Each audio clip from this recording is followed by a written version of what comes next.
Hi, you guys. This video, I want to look at self-belief and confidence. I want to take a look at exactly what my opinion or my definition of self-belief and confidence actually is, specifically. Three things that you can stop doing or definitely become more aware of and start doing less of, which will dramatically help you increase your own self-belief and confidence. And just generally give a bit of an analogy that hopefully will resonate in to explain in a way which might be a bit more powerful as to the problems people are having. Certainly, a lot of the people that come to me in regards to confidence and self-belief. So, first of all, what is self-belief and confidence? Well, in my opinion, it's essentially selling yourself to yourself. So by that I mean, if you are a person who does feel like confident, well, the chances are, if someone asked you the question, they said, right, sell yourself, explain why you are worthy of this, explain how you are credible to deserve this. Well, that person is likely going to come up with some reasons and be able to explain them as well. Now, the person who is acting more out of the mindset of feeling like they are disempowered and they don't have control, and they just generally don't feel like they're a confident person, well, they're likely not to be able to find reasons as easily as to why they're credible, as to why they're worthy to receive this. And to explain this in a bit more detail, I want to imagine for a second that we're selling a product or a service. So you take a salesperson, right? Now, what are the three, let's just say three, what would the three main problem areas be for a salesperson in selling a product? Well, it's subjective, but I would suggest that maybe one would be lack of knowledge in the product or the service that they're selling, right? Two might be lack of belief in the quality of the product or service that they're selling. And three might be lack of technique in actually how to be effective at this, right? So let's take the sales product and apply this to people and self-belief and self-confidence for a second. So why? Because as I say, I believe it is the ability to sell yourself to yourself on a daily basis, on an hourly basis, right? So let's take this. So if someone believes that they don't have the knowledge in themselves, right? Well, that's going to affect their confidence, isn't it? So how well you believe you know yourself, I.e., if you were to be more aware and you felt like you were much more aware of what made you tick and what was going on in the background of your system, if you like, all of your experiences, your memories, and all of this, if you were much more aware of it, well, you'd have more knowledge over yourself. So, as we said with the product or the service, the more knowledge the person selling it has of it, the more confident they are to sell it.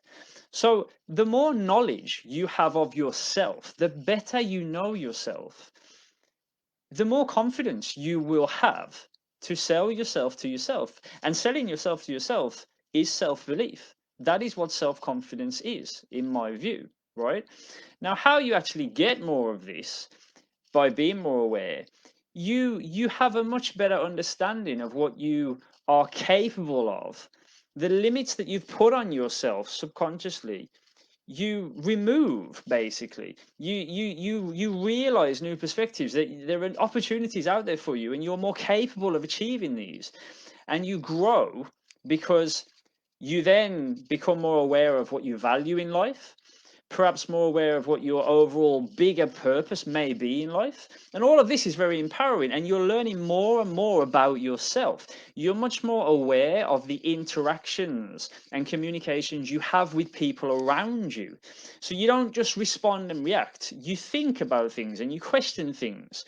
Now, when you start to do this, you learn what you need to improve and you get better interactions with people, so maybe you might get a relationship that you're after by doing this. Maybe you might get more friends if that's what you want. Maybe you might realize that you're quite an introvert person and you need to relax, not shy, but introvert. You need to relax by being alone.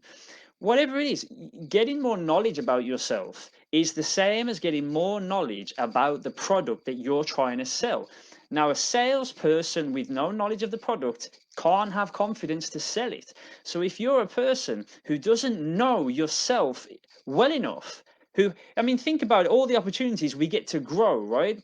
But people generally, we're all busy and people go through life without doing a lot of self exploration sometimes, right? They don't question the way they see the world, the way other people see them. They make all kinds of assumptions and associations to things which are not facts. But without questioning them, they become facts, right? So all of this is to get clarity on it, gives confidence in a person to be able to sell themselves to themselves. And that is self-belief. That is self-confidence. When you can wake up in the morning and sell yourself to yourself, you will be a person who is confident in all areas of your life then. Things that would have stopped you and challenges you might have felt like you couldn't overcome, you will become a person who finds ways to move forward through them. Okay, so the second thing, which I've kind of already talked about, lack of belief. A salesperson selling a product that they don't believe to be high quality, well, how effective are they going to be as a salesperson? Not very. When they're asked a difficult question, they're not going to respond with a particularly beneficial answer to help them sell this either, because they don't have the confidence in it. They don't have the belief. So this is why beliefs in people are so important. So people talk about confidence or a lack of confidence. They want to be more empowered, right? They want to be able to stand up in front of 50 people and give a speech. They want to be able to do that presentation at work. They want to be able to go to a party and walk up to the hot girl or the hot guy and say something, right? This is what people want to do. Now, one of the reasons that they're not doing it, or they feel like they can't do it, it's the belief. Just like the salesperson with the product. If they don't believe in the quality of it, it doesn't matter what they do technique wise. It doesn't matter what they read, what they watch. They watch all these YouTube videos about how to do things effectively, how to guarantee results. If you don't believe it, none of it's going to work. And the belief is all the 95% of you, which again is a million times more powerful than what's in the conscious mind, right? So, number one, absolutely, you got to have the knowledge of the product, which means and if you're the product selling yourself to yourself, you've got to know yourself, right?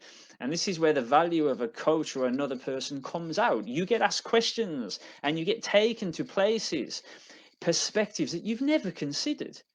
The awareness that comes, you learn so much about yourself. You get so much confidence from that. Okay, belief. Got to believe in yourself. Otherwise, what you know and how you know to do it doesn't make any difference, because 5% of you knows how to do something, right? So you take someone who knows how to walk up to a guy or a girl at a party and say, hello, how are you doing? Nice to meet you.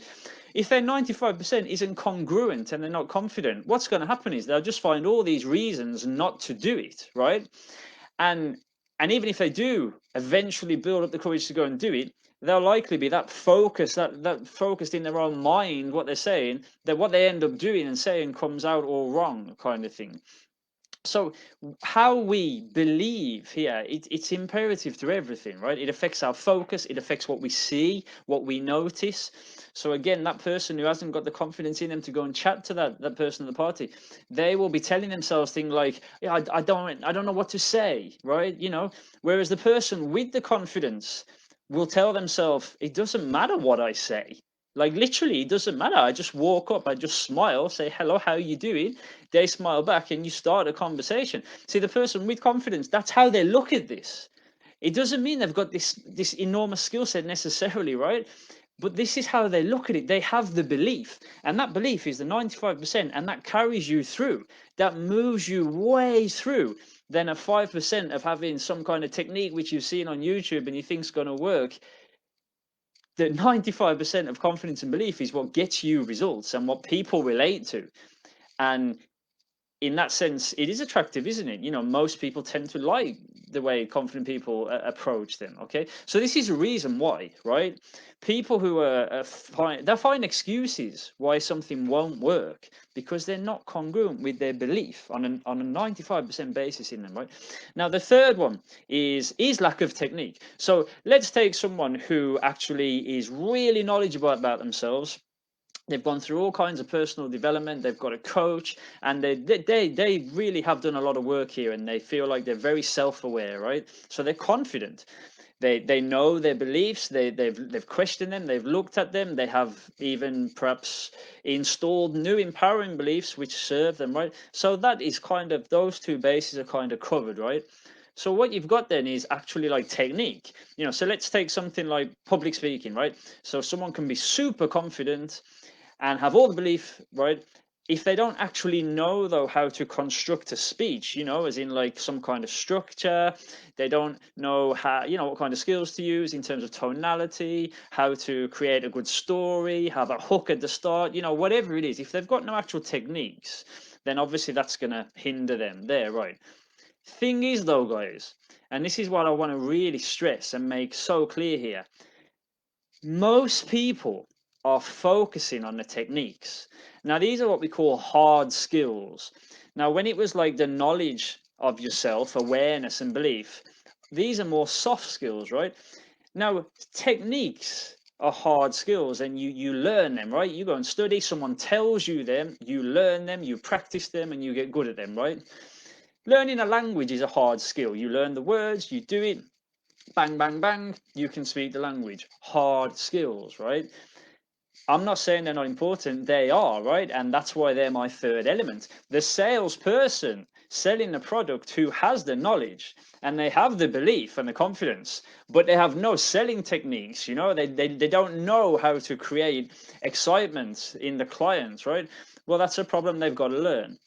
But if you've only got techniques and you don't have the knowledge of yourself and the confidence that brings you, and you don't have the belief in yourself, and you haven't done the work there, you can have all the techniques in the world. They're not going to be effective for you. If you know how to speak a language, a foreign language, but you are constantly questioning yourself, i.e., like the words, and when you stand in the shower and you say them 100 times, you can do them and you never get them wrong, right? But if you don't have the confidence, or you keep telling yourself that when you go out into the real world and you have communication with people, you're going to forget the words, or they're not going to understand you, this comes back to belief, a lack of self-belief, right? This comes down to that. Now, if that's there, that hard skill, that technique of knowing the language doesn't help, right? So these three things, so important. Now, three things that you can do, right, to stop, or you should stop if possible, or do less of. Our mind is taking in like 2 million bits of information per second, right? From all our external world. It comes in through our senses, comes in through our eyes, visual, auditory, kinesthetic touching, okay, gustatory taste, okay, olfactory smell. Now, all this is coming in, right? Now, our mind cannot process 2 million bits per second of data. It's way too much. It has to cut it all the way down to 134, right? Now, all of it disappears, right? Only 134 comes into our mind, right? Now, everything else gets deleted, distorted, and generalized. Now, the problem with this for confidence and self-belief tends to be that a person operating out of a certain mindset, that is what they notice. Because all of that data that gets deleted, right? You don't know it. It's unconscious, right? It just, you don't notice it, and you create things to see as well based on what is in you. So, for example, if someone is telling themselves every day that they have low confidence or low self-belief, i.e., that they can't sell themselves to themselves, because that's what I'm saying this is. Confidence and self-belief is the ability to be able to sell yourself to yourself, right? Now, if they're telling themselves that, what they're going to see in the world, they are going to delete things Now, an example of this goes as follows. I could never do that. What they have done, a person will say that most likely because they're in an unconfident mindset, right? So it's a logical thing. They say, I could never do that, right? What they've done there is delete the reason why they could do it. So the question there for a coach, for example, would be, well, you say you can't do it. Okay, why could you do it? Why might you be able to do it? Now, what a coach is doing there is reframing them. Is asking a question that can take them to a perspective that their mind just deletes. So under normal circumstances alone, their mind just deletes it because it doesn't match their view of themselves. Deletions. You delete reasons, you delete evidence which counters your view without even knowing it, right? It's totally unconscious. So people who believe that they can't give a speech will in their head come up with all kinds of reasons. They'll notice things in the interactions they have with people, right? So when they do make new acquaintances, when they meet people, their mind will take them to all the reasons and all the things which they perceive as being negative. So, oh, that person didn't smile at me. I noticed that because it matches my lack of confidence, right? I went into this group of people and everyone stopped and looked at me, and they'll take that in the way as like they weren't invited, they were an imposter, because that's what matches their view of not being confident, right? Now, a person with who is operating from a confident mindset, they don't see those things. They don't look at it in that way. They will find another reason, right? So deletions. If you know this, you can start to question yourself, right? So when you tell yourself, I could never do that, ask yourself straight away, get into the habit, reframe. Okay, well, why might I be able to do that, right? This works for other people, but it won't work for me. Why might this work for me? How could this work for me? He can do that. I'm never going to be able to do that. Why might you be able to do it? Reframe it. You've got to get into the habit with these deletions. And this is how you reprogram your subconscious. This is how you reprogram. You work consciously with your unconscious doing this. Every time you ask this question and reframe, your mind is getting into a new and better habit where you are starting to change who you are, because your subconscious then becomes a person who gets used to looking at more positive outcomes and noticing more positive things, which keep time after time after time questioning your view of yourself that you shouldn't be confident. And what happens is, after a while, you realize at a subconscious level that this is bullshit and there is no reason at all. And you can sell yourself to yourself. And rather than say, I could never do that, you automatically become a person who can say, how could I do this? I can't afford this. How can I afford this?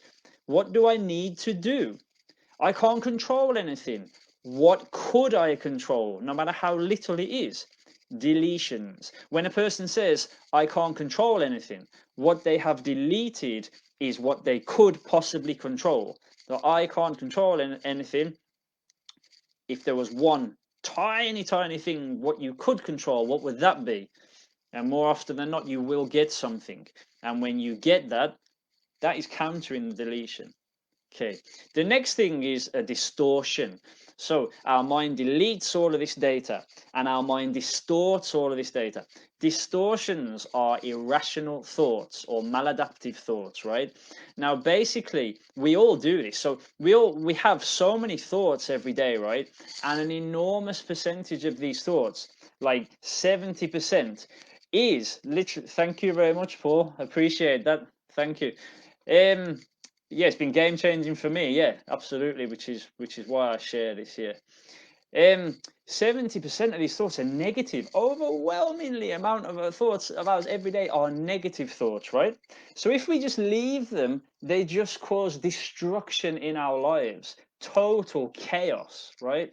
So distortions, irrational thoughts. So for example, if I give this speech, it will all go wrong and I'll lose my job. That is what we call catastrophizing, the worst case scenario. That is a cognitive distortion, right? It's something someone does. If I say something my wife doesn't like tonight, she will divorce me. That's a cognitive distortion. Catastrophizing, it's the worst case scenario and it's very, very unlikely. Listen to what I'm saying and see how this plays out for you in your life, right? Which of these can you resonate with? So, black and white thinking, polarized thinking, right? It's got to be either this way or it's got to be either that way. There's no gray area, there's no in between area, right? How many people do you know who do this? A lot of people do this. Or probably all of us at some point do this unless we're really aware of it. And even then, it's still hard not to do it. There is always a gray area. So whether you're talking about politics, whether you're talking about religion, whether you're talking about relationships, love, whatever it is, the gray area is where the magic is, because that's where we can learn from each other just by simply saying right or wrong. If you go through life saying anyone who smokes is bad, that is black or white thinking. It's polarized thinking, right? Now, I'm not saying that that means you should like change your view that smoking is good, but let's just think about that for a second. Are you saying really that anyone who smokes is bad? We know that's not true. We know that's not true. It can't be true, can it? Now, is smoking bad for you? Yeah, I mean, most people would say factually yes, right? There's scientific data for that. Okay. Still, though, it's very black or white to say, I mean, let's look at a couple of these. Like 50 years ago, someone had a tattoo. You know, I don't want to generalize, but 50 years ago, I remember a certain period when I was young, and I'm not that old, where people with tattoos had a certain image. Maybe like a bike or something, like 30 years ago. Obviously, that's totally changed now. So look at some of the things that in the past people were black or white about, which have totally changed, right? So going through life with black or white and polarized thinking. Like I go and chat to this girl, she'll either like me or hate me. It's polarized thinking. It's an irrational thought, right? She's probably most likely not gonna love you immediately, and probably most likely not gonna hate you immediately, right? There's gonna be in between, okay? And that's just the way it is. Labels. This is a massive one. Labels. So let's take a lady who is a mom, right? And this lady's been a mom for like 50 years, right? Okay. Now her kids are all grown up now, but she's living out of her life as a mom. So primarily, her primary value and belief about herself is that she's a mom, right? Thing is, though, her kids have all grown up. They've all grown up, so they're responsible for themselves now. But let's say this mom is not allowing herself to like travel, or not allowing herself to explore new adventures or new opportunities or new relationships, because she's primarily calling herself a mom and kind of keeping that responsibility, and it's stopping her doing things in life, right? Now that's a label, because by saying I'm a mom or I'm a dad, by labeling yourself like that and saying like that's all you are completely cutting off all opportunities. You don't realize it, but subconsciously you are. So yes, you can be a mom, you can be a dad. I can be a white man, I can be a British man, right? Labels, labels. But we don't live by these labels. They are part of a way to describe ourselves, but we do not want to become too subconsciously attached to a label, because in doing that, it's obviously going to cut off opportunity path. Okay, another big one is basically confusing beliefs with facts. So when a person says like this person believes money is the root of all evil, that's not a fact. It's an opinion. If someone is living their life out of the mindset that money is the root of all evil, what could happen? Hypothetically, they may look at everyone they think they see as being rich as bad. Now we know that is black or white thinking. It's a distortion, okay? Because everyone who is rich isn't bad. Some people are, some people aren't. And again, that comes down to our perception of what bad is as well, which is all very subjective, of course, right? Point being is, though, money is the root of all evil. It's a belief. It's not a fact, okay? So we need to be very aware in our lives of what our beliefs are, and one, that they are not facts. Because when we start to operate out of the mindset that they are facts, everyone has different beliefs. And if, I mean, what's that going to do for rapport with people? And what's that going to do for building relationships? If we start believing that anyone who doesn't match our beliefs is wrong, all kinds of bad things can happen. Okay. Another one is predicting the future based on your past. So one of the things about us as people, which is quite interesting and very connected to our subconscious, is that our programming to how we react to situations is based on the past. So something happened to you in the past, or you saw something when you were very young several times, and you assigned an association, a connection. As people, we are meaning making machines. We assign meanings to things, right? Now you believed at that point that behaving in a certain way, reacting in a certain way was totally normal, right? And then you went into life and you did that, and you did it, and you did it. Thing is though, when people get stuck in cycles, patterns, circles of behavior, it can often be because they are reacting to things how they've always done, because that's their program, and they're not aware of it, which comes back to awareness and knowledge of yourself. And if you're doing that, well, what did Einstein say? If you do the same thing, you're going to get the same results. Or the definition of insanity is doing the same thing over and over again. So if you don't break it, if someone has relationships and they all kind of end the same way, right? Well, could it be, I mean, it's not definite, but it's a possibility that it could be something to do with this. Like their partner, there's a stimulus that comes in and it's connected between all their partners, right? This is something that, let's say, partners do with them, which they could be kind of noticing themselves based on their view of themselves and what they're seeing. Remember, we tend to see what's in us, and they're reacting a certain way to this. Now, if they were to react a different way, then the relationship might not be ending as it is, or might not be going through these troubles as it is. So our programming and what we have become like is normal for us, how to behave and react, well, sometimes that needs to change if we want to be more productive in life, if we want to be getting the things we want in life or having better results. And people need to be aware of this. So, and what people do is they look at what happened to them in the past. So, for example, I guess the really common one would be, I'm going to be alone forever. I'm never going to find love. People say this all the time. And when they do say that, what are they basing it on? They're basing it on the past. They're basing it on their experiences in relationship or in relationships up to that point in the past. And they are predicting their future based on those relationships. Now, when you do that, remember what I say, what's in you, you see and you find a reason to play it out in life. Someone who is operating out of that belief, they will not notice, or they will delete, number one, deletions, yeah? They will delete all the reasons out there, all the opportunities out there to have a happy, healthy relationship, meeting a new person. Because that's 5%. Their 5% goal of meeting someone, if it doesn't match their 95% in them, if 95% their subconscious is saying you're going to be alone forever, they've got no chance. It's got to be aligned in here. The beliefs have got to be aligned.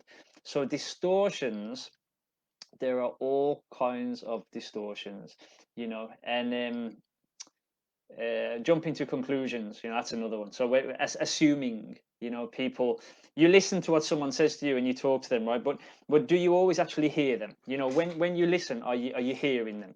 Because something that we can all do, we can be in our own mind. We can be looking at the person, thinking about them. It's like, oh, like what's going on with their hair, or like, oh, whatever it is. But you're not listening to them consciously. Then you're not hearing what they say, right?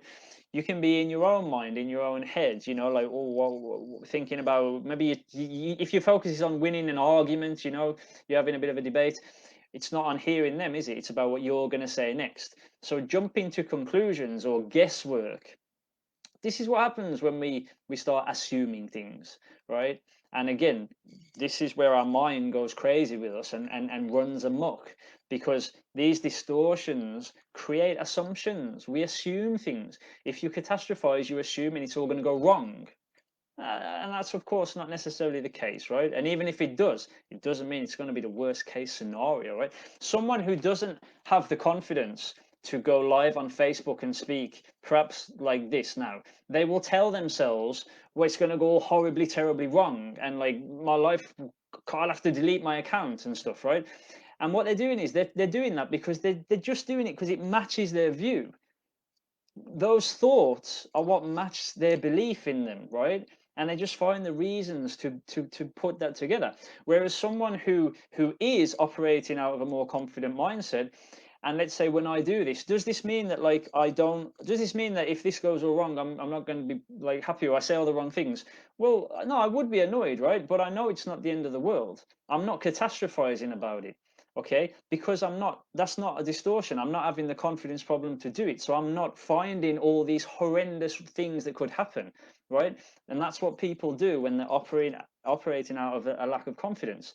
It's quite impractical in a sense, because often the third one I talked about, when you're selling a product, remember, selling yourself to yourself, it's technique. And so many people out there, and I've been to many Toastmasters public speaking groups, and so many people out there have technique.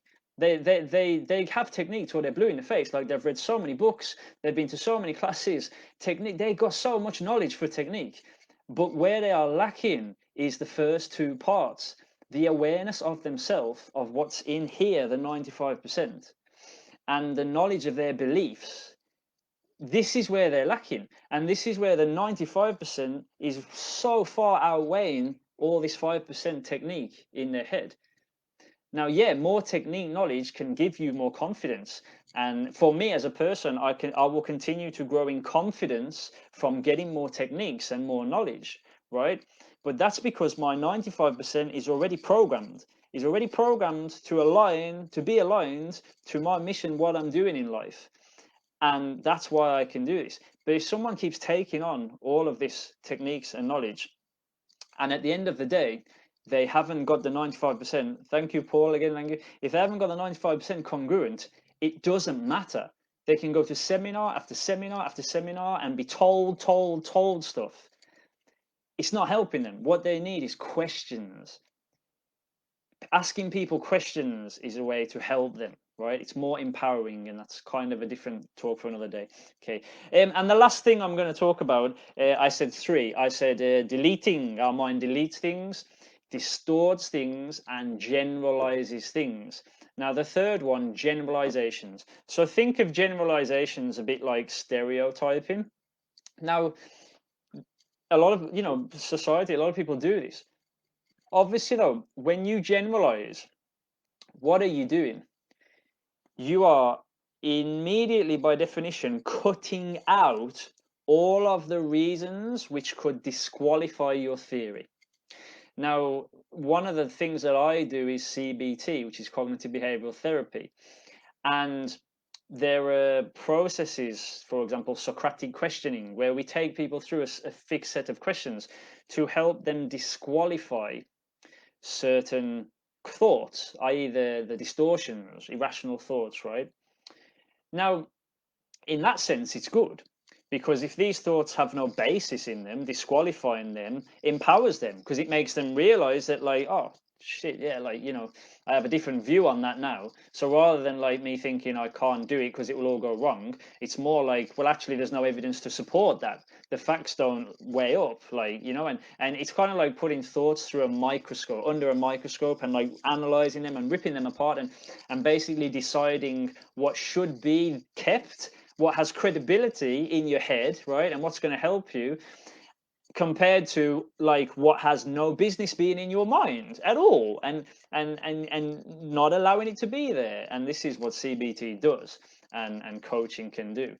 Now, disqualifying things though, in terms of generalization, this is not good, because when you generalize something, so let's say, for example, a woman says all men are idiots, and I mean that in an amusing kind of light-heartedly way, okay? I'm not trying to offend anyone. Let's just say a lady says, we've all heard that, right? all men are idiots. Now, that's a generalization, okay? So first of all, if someone's operating out of that belief, do you think they're going to find a partner? No, they're not, because their 95% is telling them that, you know, all men are idiots, i.e. there are no men out there for them, so they're not going to find someone. And even when you joke about this, what you say to yourself consciously, right, out loud or in your head, right, and in your head, the conversation you have with yourself in your head, the fancy word for that is quantum linguistics, but it's literally like the conversation you have in your head with yourself. So talking to yourself, basically. um Imagine having like a mini me that could become disassociated from you and look down on you and start questioning like the things that you can't see unless you take this detached approach, right? It's kind of like what that means. But disqualifying things. So when you have someone who says all men are idiots, well, what they're doing is they're disqualifying all the men out there who are not idiots, all the men out there who do match, you know, what they're looking for. So generalizing things is making things way too simple, right? Now, again, like I say, 2 million bits per second of information coming into us. Our mind can't process it, right? So it has to generalize things to a point. It has to narrow things down. So these generalizations make everything simpler. But is simple actually effective for us as people, as societies? Because what I mean, it can be in that sense, but if it's too simple, as in like anyone who looks this way is like this, you know, anyone who doesn't do this is X kind of person. These are generalizations, right? And when we start doing that, you know, to use the old cliche, don't judge a book by its cover, okay? You know, when we generalize things, that's what's happening, okay? So, to, you know, another example how that can play out with a person for their lack of confidence and self-belief, what they might tend to do is just generalize by saying that like all these events they felt that they weren't confident, and then they ignore the parts where actually there were times where they did take confident actions, and their mind just disqualifies that, their mind just ignores that because it doesn't match their current view of the fact that they're saying they're not confident and lacking in belief. So okay, so guys, just to round this up, and thanks again, Paul. Thank you for sticking with me and your comments. Really appreciate that.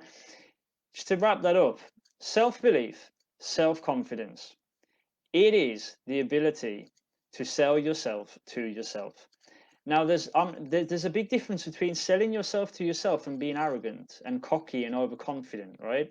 And that difference, in my view, is how you treat people. So the conversation you have with yourself is very much between you and yourself. And if you can sell yourself to yourself by telling yourself that you're an amazing person and you're full of greatness and you can achieve all kinds of things in your life, there is nothing arrogant about that. And there is nothing cocky about that. And there is nothing overconfident about that. When you start saying to people that you can achieve more than them and you're better than them and they don't have the right to believe they can because you're superior, that's cocky, arrogant, and overconfident. That's not what I'm talking about. And I think that's pretty clear, right?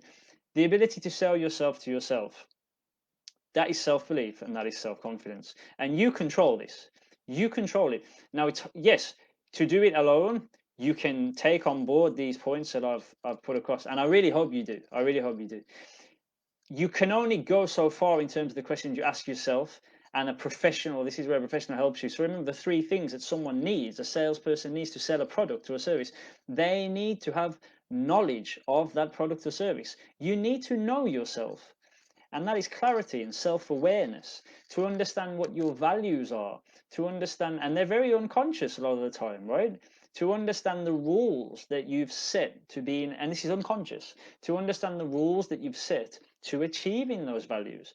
So an example of this, if somebody has a value that they want to be financially successful, and that's their value, so they have a value of like success and finance, right?